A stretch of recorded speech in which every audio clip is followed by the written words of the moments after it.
was born ready. Sivan already did some introduction, but I just want to quickly go over the water department team again.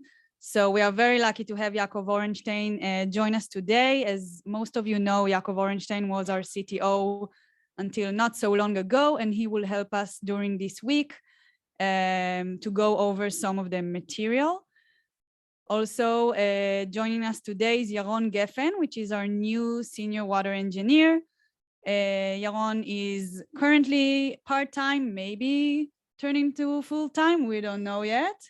Stay tuned. He will also be helping me with all the designs and approval. Mori was also introduced by Sivan, but let's do it again. Mori is another environmental engineer just like me, and he's very experienced in doing field work, and he's going to be joining all of you at some point and help you build the team and do the supervision and go through everything that you might need a little bit more push in. So thank you very much, Mori, for joining. And also we have with us Tal Goda that I think most of you don't know yet. Tal is going to be helping us a lot with the water quality in all of our countries. And he also helped us a lot with the plans for the pump room. So tomorrow you will all get to know him when he will present about the pump room. So that's just a quick overview. My name is Shay, for those of you who might not know yet. And let's begin. Can you see my screen? Yes, okay. Wonderful. Thank you. Wait a minute, I'm not seeing what I want to see. Okay, 1 second. All right, so let's begin. We're going to be talking about the water projects today from start to finish, from the design phase all the way to the handover. So we already went through a little bit about this workflow today. So we're starting with the perspective. We approve a project to be started, and then we do the geophysical survey and the drilling. After we do the pumping test and get the results, then it's when we actually start the designing of the water system. And here are the steps along the way when our water engineer is actually required, sorry. So I think what is very special to the water engineers that they have to take some data from the drilling and the pumping test, and they go all the way through the design and through the construction, supervision, and commissioning stage. So you're actually going through almost all steps of the project. So I think that's very interesting for the water engineers. So the important steps for the water engineers are the design of the water system, because then after the contractor is doing the design, you are the ones, the water engineers, that are doing the review and the revisions together with the contractor. After it gets approved by the headquarters, by me, then the construction can actually start. And that's when all the supervision is taking place. And I'm going to introduce to you what are the important parts of the supervision for the IA water engineer. And then before we can actually do the handover to the community, we have to do commissioning, making sure that everything is up to code with our systems, and to disinfect the pipes and the taps. So let's begin. So the first step is the design of the water system. So how do we start with the design? First, we do the first site visit. So the water engineer, together with the field officers, contractor, and one of the community leaders, must walk the entire path of the pipeline to make sure to get the coordinates for the taps, the tower, and the cattle trough. All these coordinates must be taken with the GPS, so we can later create the layout of the system. Yeah, let me just say something here. Yeah. This is quite important, because until recently, only the field officers with the contractors were working with the community members to decide where to install the taps. But we can no longer do that. We can no longer do it without the water engineers, because the water engineers have to agree and make sure that where the community wants to have taps, it is viable, it is feasible. And therefore, once we approve a project, once we finish the drilling, once we are at that stage where we need to choose where to install the taps, the water engineer has to be involved to go with the contractor, with the field officer, with the water committee to discuss where we will install the tower. Where will it be? By the borehole? Will it be far from the borehole? Where are we gonna install the taps? How many of them? So this is quite important. Thank you, Shay, to bringing it to our attention. Thank you very much, Sivan. This is very true, and I'm going to repeat it a few times along this presentation. So thank you very much for taking note of that. So after this process has been done, taking the coordinates with the GPS, the contractor is doing the design. He's creating the design files. I'm going to go over them soon enough. The water engineer needs to review all these design files. So we're talking about a Google Earth file, EPANET model, a pump, choosing the right pump, doing the TDH to choose the right pump, the BOQ, and we also want to see the pumping test that was produced in the previous step of the drilling. The water engineer needs to go over all this material, making sure it all looks good and it's something that we can actually accomplish. Then when he thinks all the revisions were done, then he sends it to us for approval and we can start the construction as we approve the files. So as Sivan said, it's very important to actually walk by foot the entire pathline of the pipes because we want to make sure that all the taps will receive water, that we are not encountering any streams or gullies or along the way, that we don't have any obstacles that we need to avoid when we're doing the design of the system. Also, look for potential locations for L valves. So if you see maximum points in the pipeline, that's where L valves should be installed. We're going to go over it in a few minutes and you will see exactly what I'm talking about. Okay, so Moti have mentioned before about the optional towers design. So we have the 3 meters tower, the 7 meter and the 10 meters tower. In terms of hydraulics, the only difference between the 10 meter tower and the 7 and the 3 meters tower is where the tank is installed. If you can see my mouse here, the tank is on the second slab, and in the 7 meter tower and the 3rd meter tower, it's actually on the first slab. So the height from the ground of the tank is exactly the same with the 3 meter tower and the 7 meter tower. So we usually want to have at least one 10 meter tower in all projects. But sometimes a 3 meter tower or a 7 meter tower can provide us enough pressure only with the tank being on the first slab.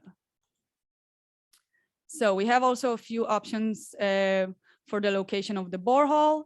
The classical one is having the borehole inside the pump room. And the other option is when we construct the tower actually further away from the borehole. So there are pros and cons for each type of construction. It really depends on you. Having the borehole inside the pump room keeps the pump safe. So that's an option. But sometimes when we need to move the tower to a higher ground, when the borehole was drilled at a lower ground, lower than the village itself, then we have to move the tower a little bit high up. And that's also fine. It's also a little bit easier on maintenance when the borehole is outside. We also have a few projects where we actually construct 2 towers or multiple towers. So usually we'll have one 10 meter tower with the solar panel and the pump room. And the other tower on the higher ground will provide for the village. Usually a 3 meter tower will be sufficient, but there are some cases that we have to construct another 10 meter tower. It's something that we're trying to avoid. When we can, we try to move the first tower to a higher ground so we can only use that one tank for the entire village. It really depends on the projects and the topography of the village. Okay, here again, Shay, let me just make a note. Once again, as Shay mentioned, we would like to avoid 2 towers. Please try to only construct 1 tower, even if it means to move the 10 meters tower to the higher level in the village, meaning away from the borehole. It can be done, but it's always better to construct 1 tower than 2 towers We're going to talk about it, but thank you once again for mentioning it. Shay, please continue. Yeah, thank you, Sivan. This is also going back to you must walk the village and be on site when the location of the tower is being decided on, because you as the water engineer, you are the only one who can actually see and say, oh, maybe if you move this tower 200 meters north, we can have a higher elevation and we can only use one tower instead of using two towers.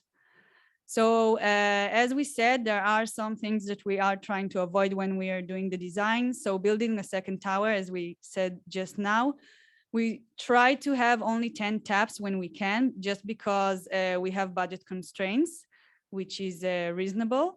Also, crossing gullies and stream, again, going back to you must be on site when the taps locations are being decided on. Here you can see one gully that we had to cross in Malawi. The tap is all the way over there, and this goes on and on for, it's very wide, and you also have to go up this gully in order to get to the tap. This is something we really, really don't want to be doing. So we need you to be on site to try to think of ways to maybe move the taps so we won't have to cross these kinds of streams. Okay, so now let's talk about how the contractor is actually going to be designing the water system. So step one is collecting the data. So we have the GPS coordinates that you took on the site visit, and there's also the data that we're getting from the pumping test. Step two is creating the layout using the Google Earth. Then we can create the EPANET model to see the pressures in the line. We calculate the TDH in order to know which kind of pump we can choose. Then after calculating the TDH, we can actually choose the pump. And then the last step is producing the BOQ after we have all the quantities of the system. So in order to create the layout in the KMZ and the EPANETs, we need two data sets. So one is the recommended borehole yield, which we get from the pumping test. And the second one is the coordinates, what you took on the site visit using the GPS. So that means we need to know where the borehole is, the tower, the taps, and the cathode trough. And the reason why we need them, because we need to create the layout here. As we see, this is a picture taken from one of our projects. This is a Google Earth file, what we call a KMZ file.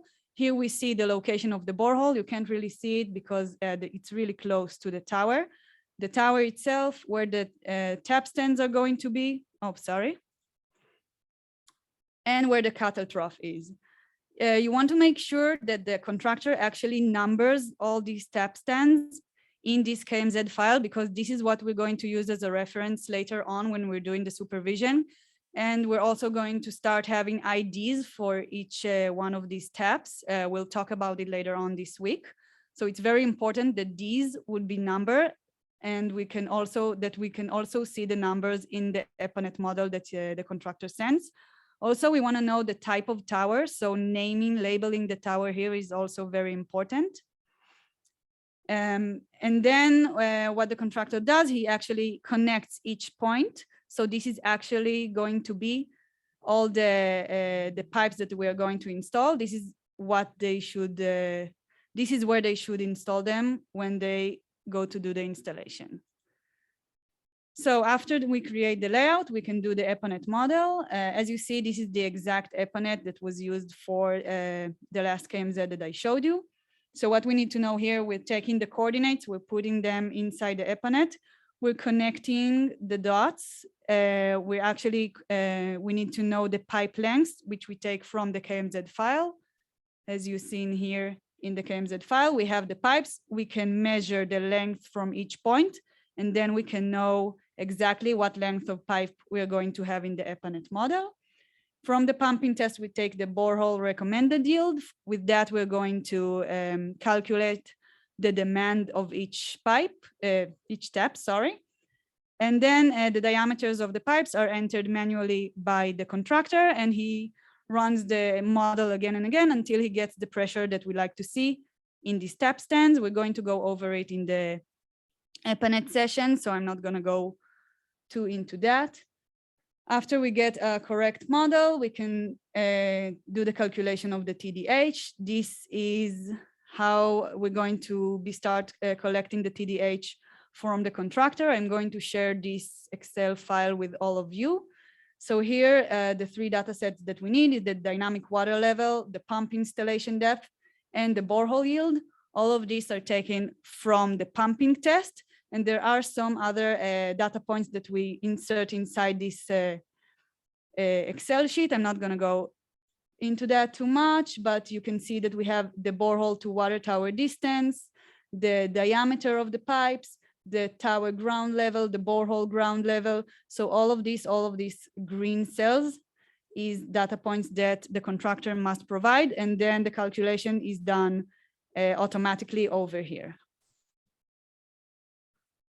Okay, so what are we talking about when we're talking about TDH? This term is being thrown a lot, and I know that some of you might not know, so let's talk about it once and for all. So the total dynamic head is how much pressure the pump should give the water in order to get them all the way from the borehole to the inlet of the tank. So this is what we call the TDH. It is measured in meters. And we have a few, it comprises of three main parts. So first, and the biggest one, is the elevation head.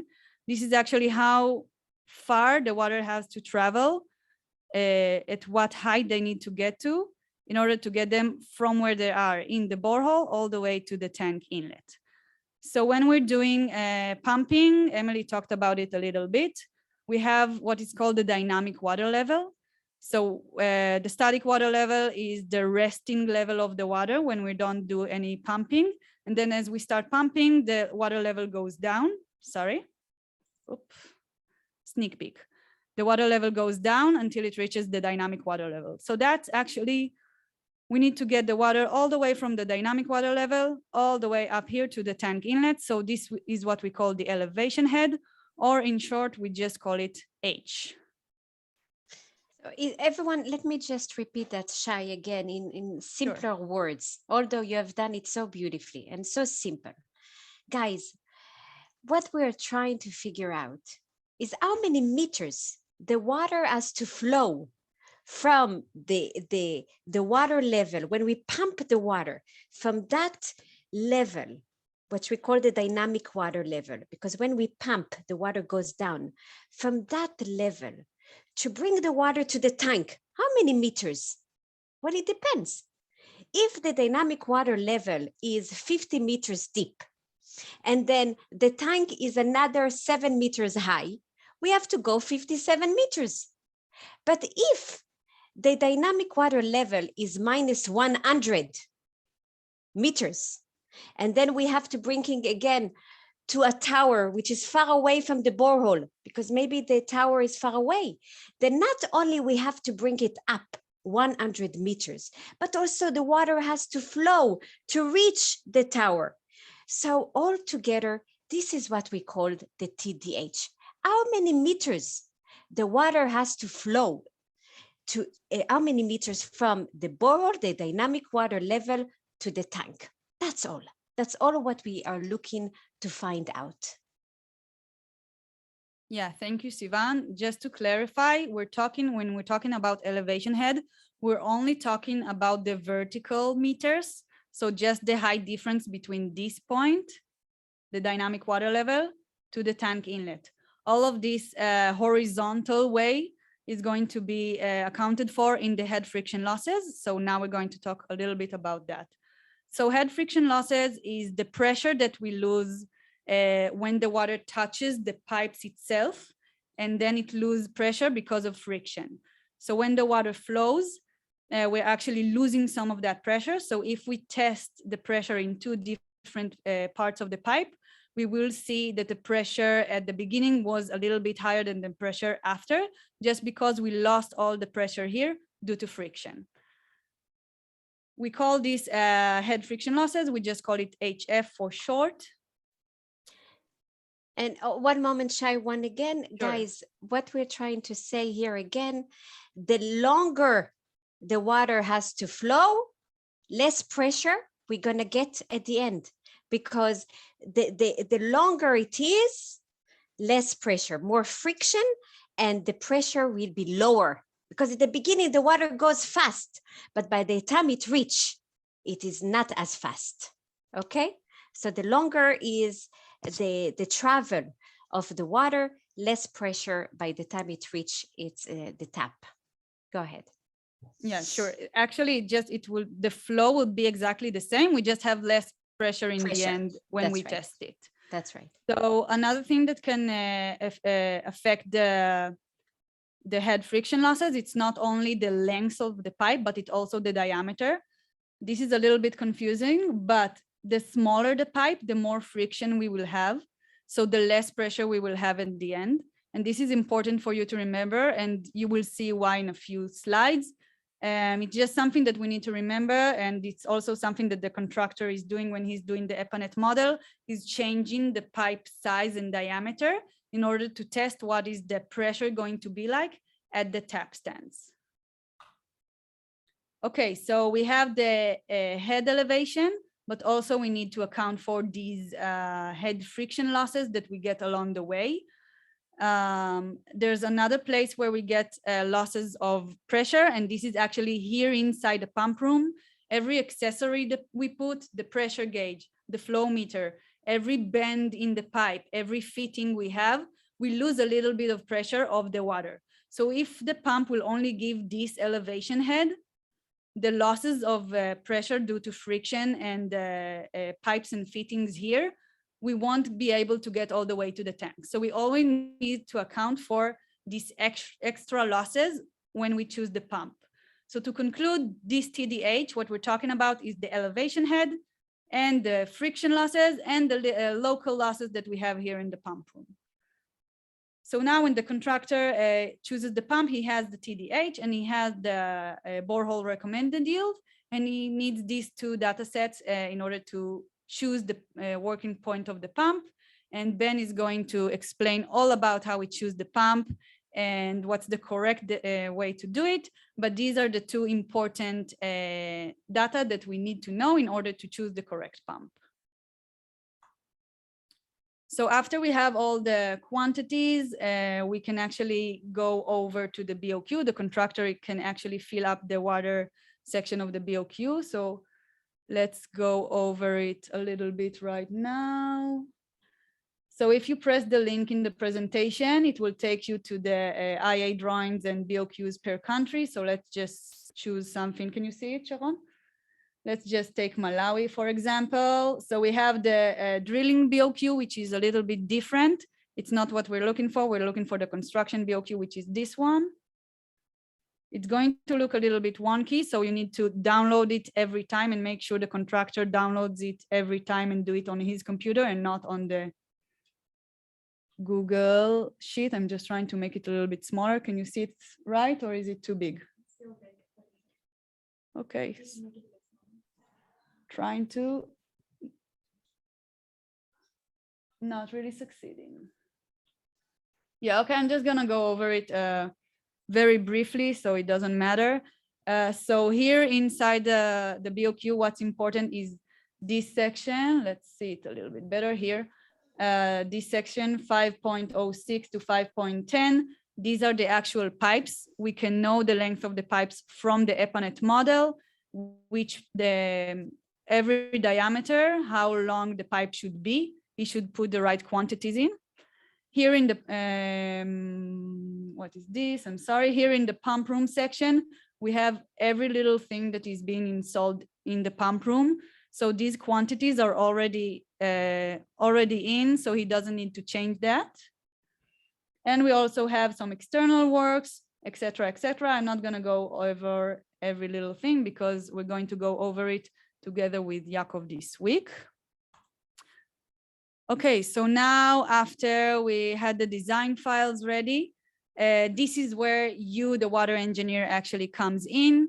You're the one that needs to review all these files and make the revisions necessary and do the back and forth with the contractor to make sure that our files are excellent and that everything is correct.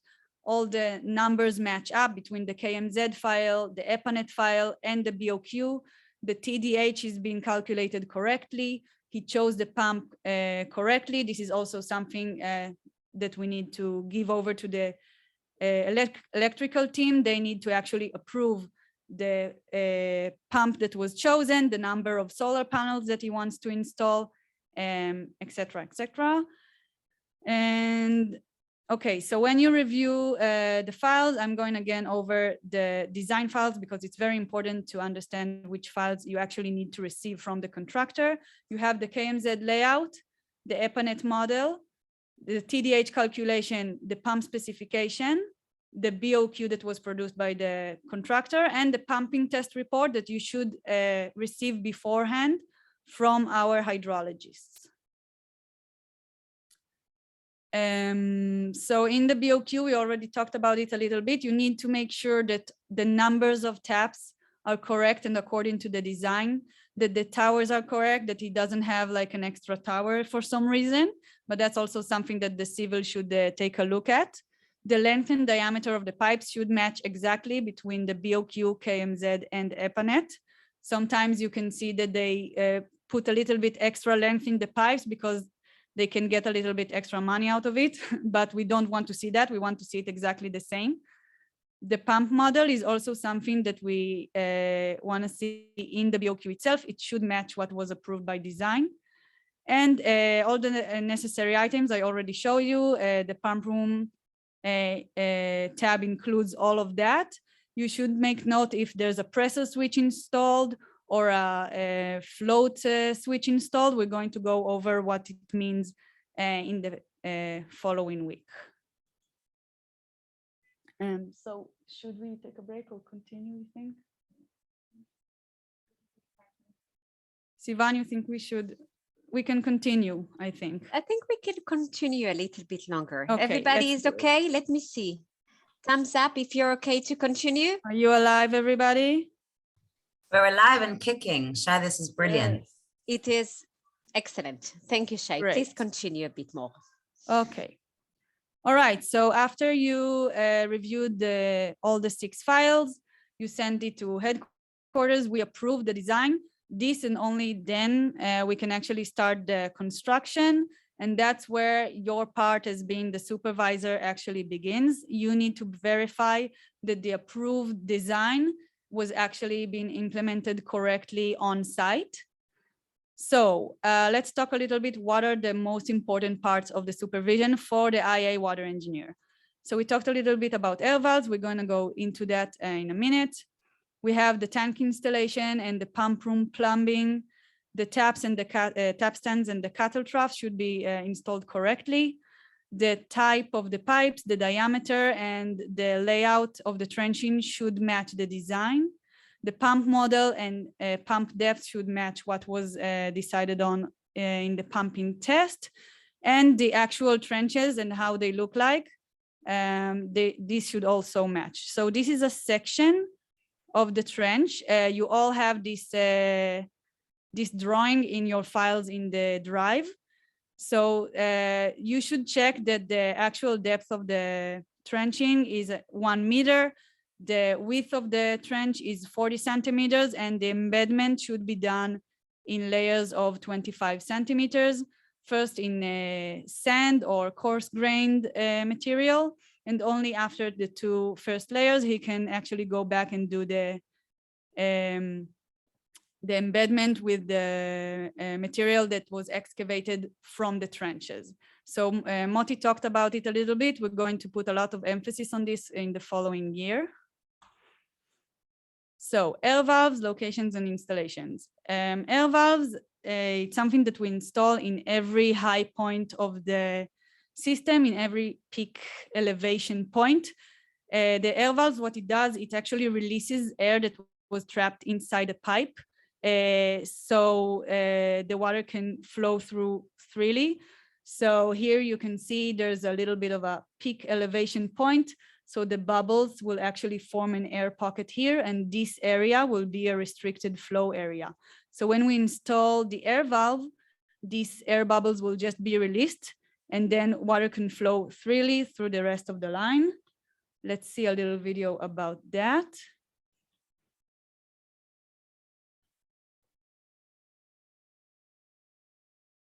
Can you see my screen? Okay, so what we will start to see that the water is filling the pipes and the air is pushing all the way up here, and air will be released from this type here. We can't really hear it. Up, you see, they started doing pressure in the pipe, and then all the air released like that. Also, when we're doing the leak testing that I'm going to talk about in a few minutes in the commissioning stage, this is what you are going to be, this is what you will see happening in air valves and also tap stands, because tap stands, when you open the tap, it actually releases air as well. And this is why we use the tap stands themselves when we do the filling and flushing of the pipe. Okay, do you see my presentation again? Yes, thank you, Shay. Okay, great. Okay, tank and pump room installation. As Moti said, the tank itself, it has a meaning on where exactly they put it, because we want to have the inflow and the outflow being in different directions from one another. Also, the pump room is something that we're going to talk about a lot this year. Tal is going to present about it tomorrow. This is a picture, a very recent picture from Tanzania. It's using our new design and plan for the pump room. You all have these plans in your drives. We added and changed a few things. You have to make sure when the contractor is building and doing the plumbing for the pump room, he has to have the plans printed out and follow the plans correctly. Here you can see all the accessories in the pump room. I'm not going to go over it too much. We still don't have a perfect pump room, and I want to see it very soon after we'll be done with this webinar. I'm sure that all of you will be able to help the contractors achieve the best pump rooms that they can make. So this is how the pump room plan looks like. You can see all the accessories inside. This is a plan that has the borehole inside the pump room, so you can see it here. There's a lot of accessories here. I'm not going to go over all of that because all of you are going to hear it tomorrow morning when you're all fresh. And we're going to go over each one of these accessories and explain why is it here. So there's also a link here to the pump room presentation if you would like to see it. Okay, so another important part of the supervision is the tap stands and the cattle trough. Moti have gone over it very clearly, but I just want to mention the hydraulics part of it. So for a tap stand, we have to have this cutoff valve before so we can do maintenance for the taps themselves. We obviously have these taps here, the drainage canal and the soak pit, as Moti mentioned.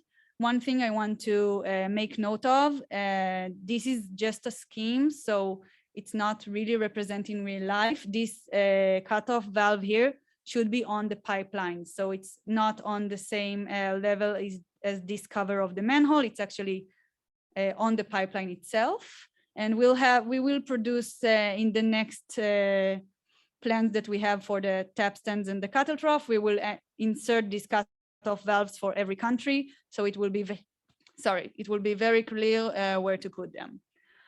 For the cattle troughs themselves, we also have these two valves. The first valve, in order to close and open the water for the taps here. This valve is a drainage valve, so we can clean this cattle trough when needed. We also need to have a hole here so the water could flow through outside. These holes allow for the water to flow from one side to the other. And we actually have two non-return valves that need to be installed when we're constructing a cattle trough. So the first non-return valve is right here after the drainage valve. Sorry, not drainage valve, that's a mistake, I'm sorry. It's a cutoff valve. So the non-return valve will actually, what it does, it stops the water from flowing back into the pipeline. So it will stop any contamination from the drinking cattle trough going back to the main line. But we also want to have another extra non-return valve on the main line after the main line splits into the line going to the cattle trough. This is where we're going to install another non-return valve. So the water engineer must make note of how many non-return valves were installed and if we have all this equipment installed in the cattle trough themselves. And we spoke about the diameter of the pipes, and Moti also mentioned it when he was talking about supervision. So we need to have the exact layout as was designed and approved, actually in the trenches that are being installed on site. Also, the type of the pipe and the diameter of the pipes are really important, because as we talked about before, if the contractor will install a smaller pipe diameter than what was designed, it means that we will have more friction in the line, meaning we will lose more pressure and water might not reach to the taps. So this is very important to check what type of pipes did the contractor installed.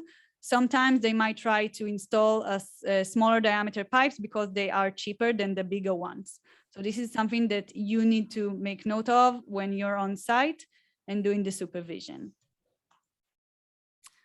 Okay, the type of the pump and the pump depth, like the pump installation depth, should also match the design.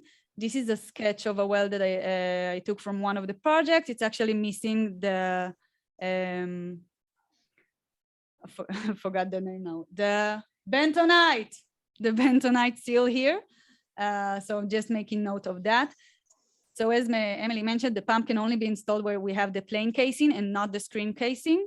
So you should take note on exactly at which depth the pump was actually installed and making sure it matches what was recommended in the pumping test. Also, the model that was installed, we approved one type of model and we want to see that pump was actually installed on site to make sure that we're providing enough water and that we get enough pressure from the pipe for the water. And Shay, let me mention that it's happened to us in the past that we gave in the budget, there was a certain model for a pump and we gave the money, but then the contractor installed a much smaller pump. And so it really is important that our water engineers check the model of the pump before the installation.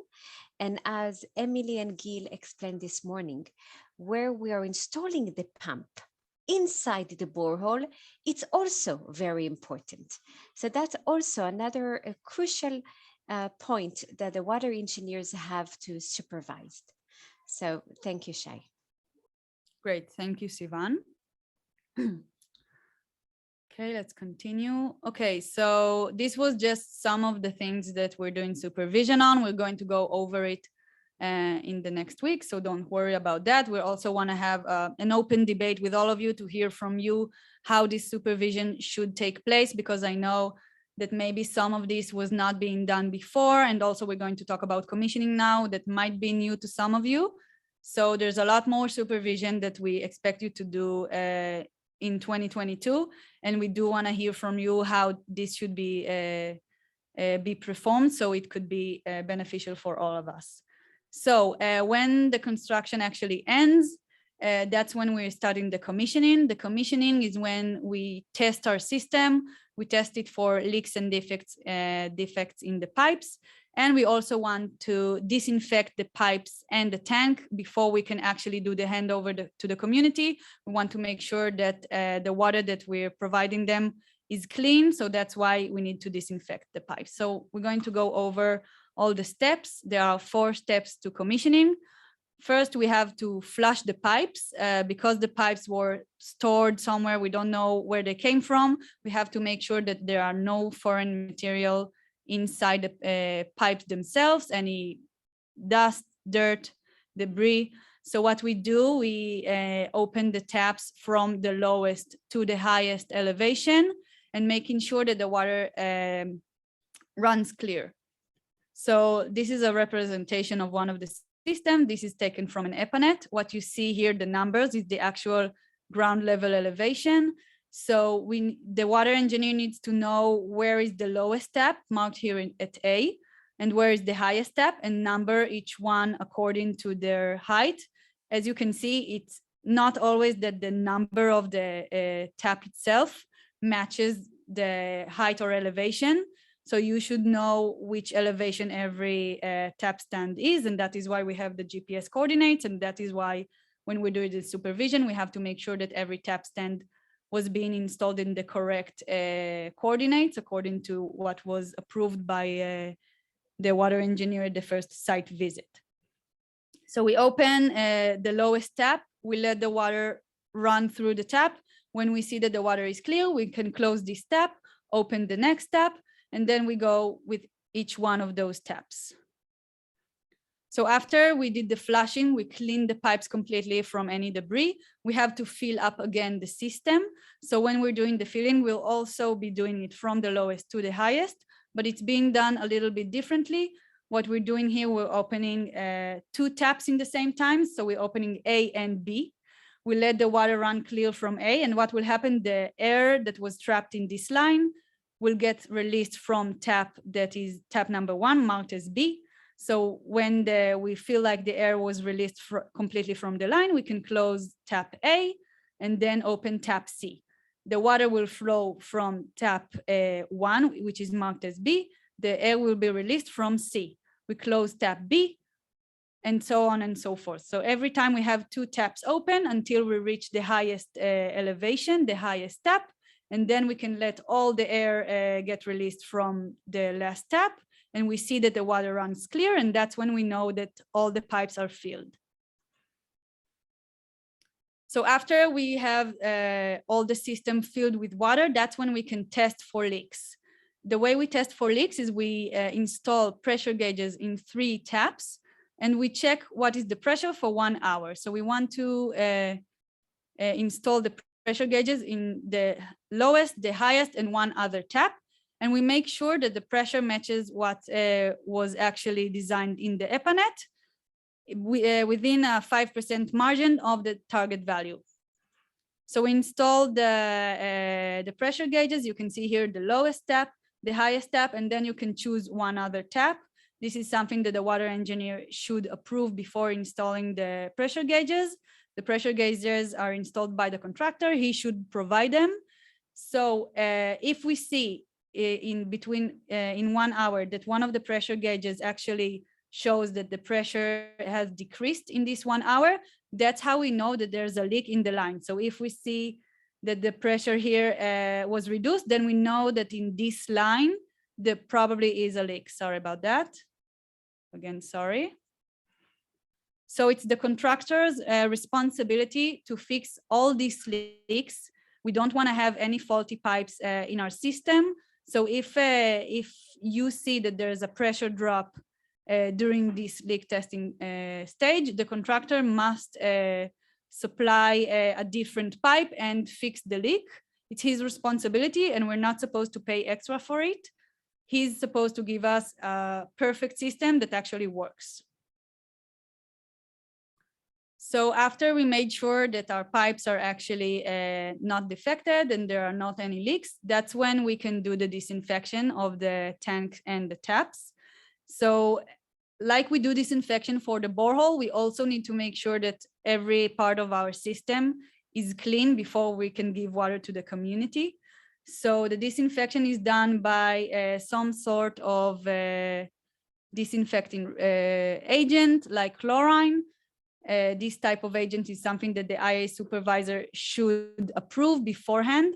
He should approve the quantity and concentration. We're going to go all over that when we do the supervision later on, so water engineers don't worry about that. It's also in the water manual, and we're also going to go over it a lot of times in the few weeks. I know that some of you may not know this procedure, so we're going to really put emphasis on that. Also, the community should be warned beforehand when the disinfection procedure is taking place, because we're using high amounts and high concentration of chlorine, and these water are not fit for consumption at this stage.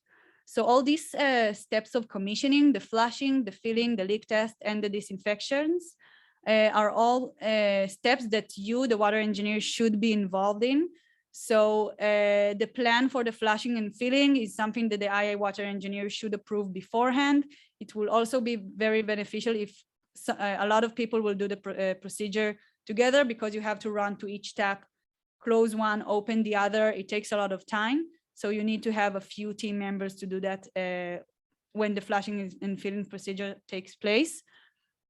The leak test pressure gauges location is something that also should be authorized by the water engineer, and the disinfection of the tanks and the pipe, which means the amount and concentration of the disinfection reagent. This is something to be approved by the IA water engineer.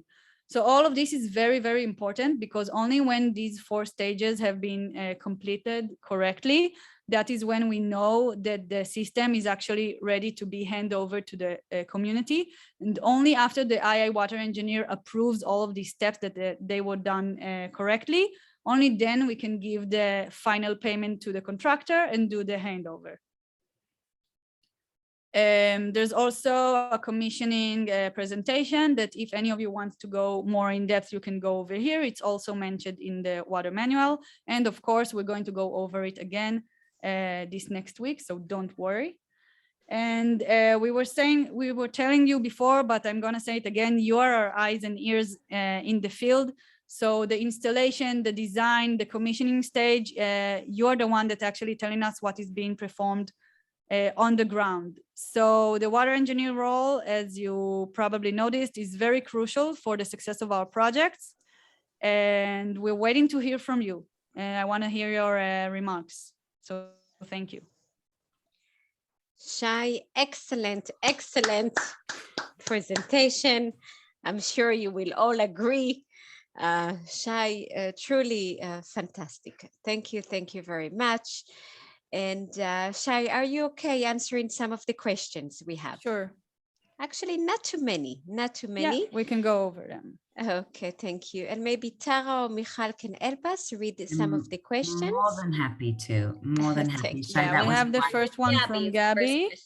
Yeah, having the borehole inside the pump room will limit us to do maintenance in the future, which always comes up to some point. Can we opt for a manhole very close to the tower, even if the borehole and tower are close by?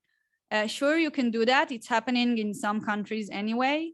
We really left it up to the teams themselves to decide if they prefer having the borehole outside of the tower. I know that in some countries, the issue of security comes up a lot. So that's why they prefer having the borehole inside the tower. But as you're right, that for maintenance reasons, it's better to have the borehole outside. So you can construct it very close to the tower that doesn't change anything. Okay, great. And a question from the Tanzania team. Can we add a manhole on the main line at the point where the branch to the cattle trough starts? If we install an NRV there for maintenance, we will need a manhole. That's an excellent point. We can definitely look into that. You're right that every accessory that we install on the line itself, we need to have a manhole for maintenance. So we'll definitely look into that. And when we produce the new designs for the cattle trough and the tap stand, we will insert this remark as well. This is a very good remark. Okay, excellent. And from Dio, should flashing take place before connecting the taps or afterwards?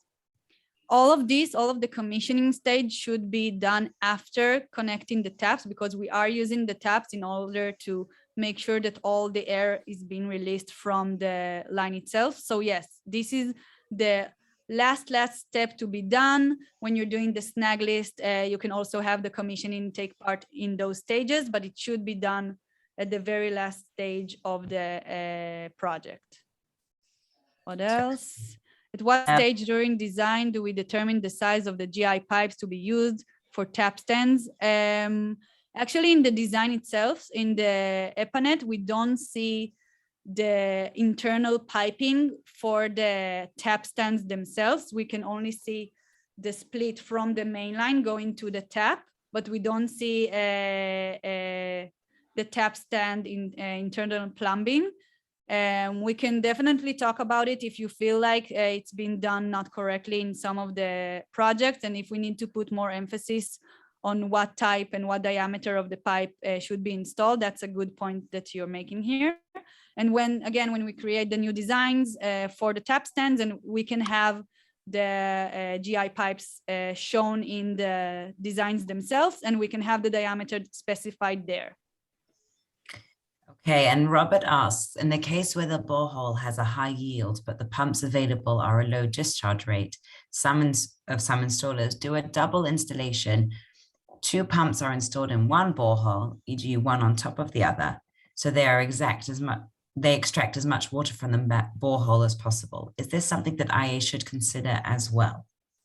Well, I don't think so. Maybe Ben and Emily can put some input on that, but I feel like one pump should be always provided for each borehole. In any case, any changes to the design should be approved by us. So if we have a case that the contractor wants to install 2 pumps, he should consult us before, the IA headquarters, me and Ben, and we can consult together and think how we can actually solve this problem. We had many projects that we installed much bigger pumps, and we had a lot of solar panels, so we can play with it and we can see how we can improve our designs in the future. But for now, let's just say no installation of 2 pumps, and in any way consult us before you're making any changes to the design. For sure. And that leads us nicely to a question from Zambia. Ideally, how long should it take the Israel office to approve the design files? What affects this affects the timeline? So that's an interesting question. How long should it take? Let's talk about that. So as you know, Yaakov won't be continuing with us for 2022. So for now, me and Yaron are the ones doing the approvals of all the design. I know that you've been waiting a long time in the past, but we are working on improving this process, because now I have Yaron and he's going to help me. After this webinar, we're going to go through exactly the timetable of when and how many projects we should approve for each quarter, so we can know that we are ahead of schedule. And I hope that I would be the one pushing you to get me the files from the contractor and not the other way around. And we are working to improve this timeline. Just remember that I need to check all the designs from all the countries. There are 6 files. I'm not familiar with the projects before I get them to my email. So it takes me a little bit more time to get into each and every file. It takes me a couple of hours, maybe longer. So what can be improved is you checking the files before, making sure that everything is correct, so we won't have to do the ping pong between me, you, and the contractor. This will definitely make it a lot smoother for us. And also, when you're sending the files to me, give a little explanation on the projects. Let me know what is the length of the pipelines, how many tap stands do we have, how many towers do we have, what is the distance between the borehole and the tower. Give me just a little bit of like a story about the project, so I can ease into it a little bit and not have to look for every little detail. And I'm sure that you are going to work very hard with the contractors to make sure that the file that we're getting will have all the information that we need. So we'll make this process a lot more speedier in the coming months. But thank you for this question. Thank you. I know you guys are working so hard to move things as quickly as possible. Temwani asks, would it make sense to connect the flow meter to the tank outflow pipe so that we can use a monitor leak as well as consumption? That's interesting. I'm not sure why we would need to monitor the leaks from the tank itself. If this is something that you're aware of leaks from the tank, it's something that shouldn't happen. And in any way, we do want to monitor the amount of water that we're pumping. And when in cases of 2 tanks, we do need to have the monitor before, but I see that Meir maybe wants to add something on this. Yes, so currently, as you said, we are monitoring the total amount of water being pumped. And in the future, meaning 2022, we are planning also to measure the water level at the tank, but not through a water flow meter on the output, but through a pressure sensor that sits in line on the pipe, and you don't need to install an extra water flow meter. through a pressure sensor. Great. Okay, fantastic. Indifile asks, can we please have an approved standard drawing for the air valves? Absolutely, this is a great point. We should make something. Yaron, take note of that, and we will produce something in the near future. Thank you for that. There are tendencies where after commissioning is done, pressure tends to reduce from some taps far or close to the water tower. What brings about this? This is interesting. So maybe there are some leaks in the pipes after installation. If the embedment of the trenches is not done correctly, then we might have like sharp objects inside that might puncture the pipes. So that is also something that should be supervised when you're looking at the trenches. You have to make sure that it's very straight and clean and there are no sharp rocks. So this is one thing. A second thing that we saw in some countries, that there are actually illegal connections to the pipes, meaning someone is trying to actually steal water from the tap stands. So that's another issue that might cause the pressure drops in the taps themselves. And if you have any issues with that in the future, please communicate it with us so we can have a look and see if there is something that was done faulty in the commissioning stage or in the design stage. There are a lot of things that could happen. As per your... Sorry. Yeah, Maury. Yeah, go ahead. Say something. Okay, about the commissioning, I think it's very important that we try to do the commissioning and the leak test when the pipe is still exposed. So the pipe is inside the trench, but if we can still see it and we can see all the connections and we can see all the fittings, then it will be much easier for us to identify where is the leak coming from, what is the problem, what happened on the way, and we have our eyes. If we already covered up the whole pipe and we're doing a leak test, it will be extremely hard and almost maybe impossible to find the exact location of the leaks, okay? Great. As per your recommendations for pipe support anchoring inside the pump room instead of concrete block supports, kindly expand more on the sizing for fabrication by the contractor, and are we to use hole down bolts for the support for the new projects? So that's a great question, Rachel. We're actually working on having a standard drawing for this type of anchoring for the pump room. So you'll get all your answers really soon. As you've seen in the presentation, we are using a steel bar at the moment. That's what we want to see in all of our projects instead of these concrete blocks, because they are not so stable. Idea by Guy, maybe we can create a simple intake form through Google Forms to standardize the information being submitted for project approval. So this is a great intake.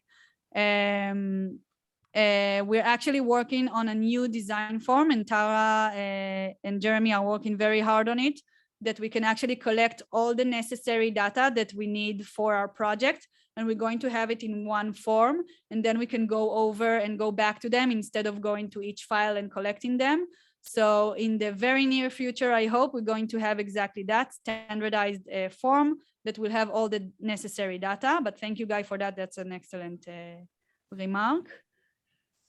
In the water system design, we collect coordinates of the tower and the tap locations. In the EPANET design, we are using the coordinates that are clamped to the ground level. During constructions, the taps are at least 1 meter above ground. How do we bridge this gap between the design and construction, as this can affect the pressure we get at the taps versus what we get at the EPANET? Excellent question, Boniface. And we're going to go over it with the water engineers, but I might as well tell you now, the minimum pressure for each tap that we require to see in the EPANET is 3 meters. So that way we know that we're going to provide at least 3 meters of pressure for every tap stand. So, but that's an excellent remark, that we do have this extra 1 meter that the water must go up. But this 3 meter minimum pressure should be enough in order to compensate the losses of this 1 meter. Shay, just 1 minute. I don't know how to type this. It's quite. I wouldn't have the English. So I think the pump room fittings that we're having, I think you can tell me exactly how the height that they get to. With one of the projects, and we're saying if someone is checking the gauge and everything, we need to be able to bend down. Do you think it's possible for us to have them come to like a standing height so that they can check the gauge, do everything at a standing height? Or do you think that would affect the efficiency of our system? Yes, so in the plans that we produced and also in the previous plans that we have, the height is actually specified. So we do need to have 60 centimeters above ground level for the pipes to be mounted on for the pump room itself. So that is why it's very, very important for you to make sure that the contractor has the plans printed out when they're doing the plumbing for the pump room. I think that is why in many countries we're seeing many different types of pump rooms just because they're not using the actual plans that were provided. So it's yes, you need to provide the plans to the contractor, print them out on an A3, give them to the contractor, and make sure when you're going on site that it was followed exactly as it was in the plans. The plans are binding, and they if there's anything wrong with the installation, he should repair it so it will match the design. And tomorrow we're going to talk a lot more about the pump room. We're going to spend at least 60 minutes reviewing step by step what we're expecting the contractor to do inside the pump room, and we're going to provide you with everything for you, the water engineers, to print for you to give to the contractors. So tomorrow we're going to spend a lot of time about it. Okay, so 2 questions regarding the TDH. One is what we're doing when we have 2 tanks. So when we have 2 tanks, we need to take into account the furthest away tank, the high difference between the higher tank and the dynamic water level of the borehole. And also we need to take into account all the losses along all of the pipelines going from the borehole to the 2 tanks. We're also going to produce an Excel sheet that like the one that I showed you before for the 2 tanks. It's something that we don't have a lot of projects with 2 tanks, so that is why we haven't made them yet, but we are going to have it in the future. Another question regarding the TDH, do we consider the turn and bends of the pipes inside the pump room? Yes, I mentioned it before, and you're welcome to go back and see it in the presentation. Those bends and turns in the pump room is what we call local head losses. So we have the friction losses in the pipe going all the length, and we have those tiny bends and all the accessories in the pump room. We usually try to take an extra 5 to 10 meters to the TDH that was calculated in order to compensate those losses. Does it mean we have to wait for 28 days before we test for leaks in the network, since the tank won't be filled with water within those 28 days, and backfilling will only happen beyond the 28 days? Well, since we do need to have a full, it's not a full tank to do the leak testing, but you do need a substantial amount of water in the tanks. So you do need to wait the 28 days because we do need to fill the water tank, as you said. Yeah, so yeah, you have to wait. I think, Shay, this will be one of those points of discussion that we're going to have to talk in about 2-3 days. I think on day 4th, we're going to spend a lot of time, all the engineers and the management, and we're going to talk about that point.